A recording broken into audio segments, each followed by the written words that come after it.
Bila. Mambo vipi? Poa, niambie. Kama kawaida. Fresh. Kama kaa. Bana sikiza samani ya kusumbuka. Unajua nimekaa hapa boa sana hapa niuliza maswali ambayo sina majibu nayo. Kama vitabu vya dini vinaeleza watu wa zamani wameishi miaka 700, 900 huko. Ndio. Ila sasa swali linakuja, je, watu kama hao wameacha kunyonya kwa miaka mingapi? Allah. Huo mtego ndugu yangu. Mtego? Sio maana yake sio. Huo mtego kaka, tafuta hela. Sasa kwa sababu nilipo. Wewe unanjaa, huo mtego. Tafuta hela kaka, unaniuliza mimi mambo ya zamani. Watu waliishi miaka 900, 700, mimi nilikuwepo.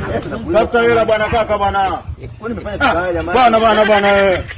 Huo mtego kaka. Sasa ndugu yangu.